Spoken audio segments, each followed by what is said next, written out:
सारे बहन भैया ने राम राम भाई। और मेरी गर्मी बहुत ही ज़्यादा पड़ रही थी, आप सभी को पता है। और मेरी तुलसी है ना, बिल्कुल सूख गई। ऐसे ही मेरी एक दो और पड़ोसन हैं, सखी सहेली हैं, उनकी भी तुलसी बिल्कुल सूख गई। तो यही था दिमाग में कि अब इस तुलसी को क्या करें, जल प्रवाह कर दें या फिर क्या किया जाए।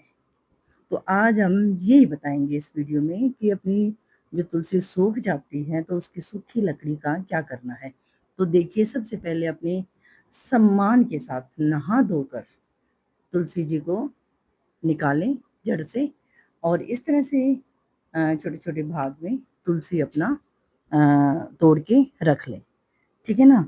सूखी तुलसी का जो आपको बताऊं, बहुत ही चमत्कारी फायदे हैं।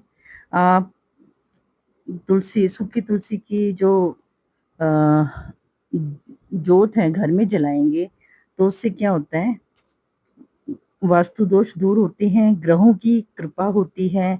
तुलसी की सूखी लकड़ी को दक्षिण पश्चिम दिशा में रखने से घर में सुख समृद्धि भी आती है। और तुलसी की सूखी लकड़ी को हवन कर देते हैं, जैसे आग जलाते हैं, तो उससे भी बहुत फायदा होता है।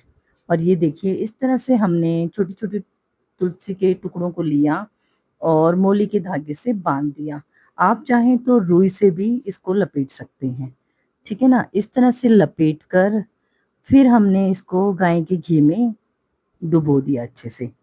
गाय के घी में डुबोकर अच्छे से, थोड़ा जलने में एक बार टाइम लगेगा लेकिन जल जाएगी बहुत अच्छे से। ठीक है ना। तो इस तरह से बन गई हमारी जोत। थोड़ी पतली बना सकते हैं, थोड़ी मोटी बन जाए कोई नहीं, जैसे मर्जी बना लो, कोई दिक्कत नहीं है। और आपको बता दूं, इसमें थोड़ा घी और डाल दें। और इस तरह से आपको बताऊं, तुलसी की जो सूखी लकड़ी की ये जो हम दीप दान करते हैं, आपको पता है अब अधिक मास चल रहा है, पुरुषोत्तम मास जिसको बोलते हैं, ये 3 साल में एक बार आता है। और ये मास का जो महीना है, 3 साल में एक बार आता है। और इसमें तुलसी जी की लकड़ी से दीप दान का बहुत ही महत्व है। और इस महीने में दान करना, स्नान करना बहुत ही अ, महत्व है इसका।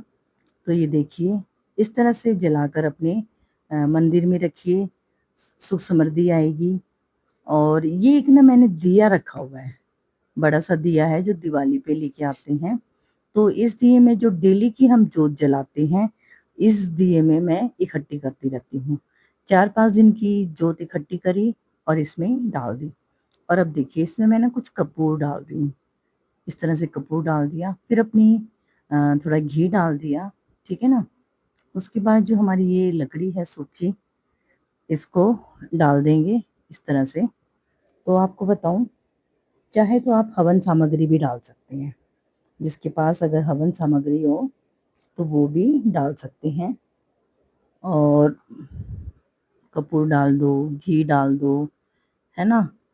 तो इस तरह से बहुत ही अच्छा हवन होगा घर में। और ये महीने में इस तरह से हवन करने के बहुत फायदे हैं।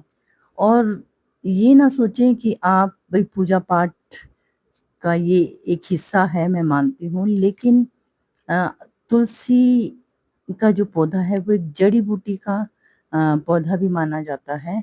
और एक औषधि इससे तैयार होती है, आपको पता ही है। सर्दियों में अगर खांसी जुकाम हो जाए तो तुलसी की चाय उबाल लो या दूध में उबाल लो, बच्चों को दे दो, तो बड़े आराम से गला ठीक हो जाता है, बुखार ठीक हो जाता है। एक तरह से एंटीबायोटिक का भी काम करती है ये। तो आप इसको किसी तरह से भी यूज़ कर सकते हैं। तो इसीलिए इस लकड़ी को जलाने से घर में जो मच्छर मक्खी हैं और अलग तरह के कीटाणु हैं, तो उनका नाश भी तुलसी जी की लकड़ी को जलाने से, धुआं जो उठता है उससे भाग जाएंगे। तो घर में बहुत अच्छा वातावरण हो जाएगा, नकारात्मक। ऊर्जा निकल जाएगी, सकारात्मक ऊर्जा का प्रभाव होगा। इस तरह से हवन करते रहिए, घी डालते रहिए, ठीक है ना? तो बहुत ही अच्छा हवन होगा। तो मन को भी एक शांति मिलती है, बहुत खुशी होती है। देखो कितना अच्छा हवन हमारा हो गया है। इसमें थोड़ी-सी सामग्री भी डाल दो, तो वो भी बहुत अच्छा रहेगा। तो बहुत अ, अच्छा लगता है इस तरह से घर में हवन सा हो जाए तो, है ना? और भगवान से विष्णु भगवान की पूजा होती है, तो माँगिए विष्णु भगवान से, सभी मनोकामना आपकी पूरी होंगी। इस महीने में दान करें खूब और कहीं नहीं जा सकते, अपने घर के मंदिर में ही इस तरह से दीपक जला सकते हैं। कोई ज़रूरी नहीं है बाहर जाओ, बाहर की तुलसी पे वो करो। तो अब देखो ये जो बची हुई है मेरी एक और थोड़ी लकड़ी बची हुई थी, उसका मैंने अगले दिन के लिए जोत बना ली है। तो भई आप सब ने आज की वीडियो कैसी लगी ज़रूर बताइयो, और अच्छी लगी तो वीडियो ने लाइक करियो, सब्सक्राइब कर लियो और बेल का बटन ज़रूर दबाइयो ताकि नई वीडियो का नोटिफिकेशन आपने मिल सके। सबने मेरी राम राम।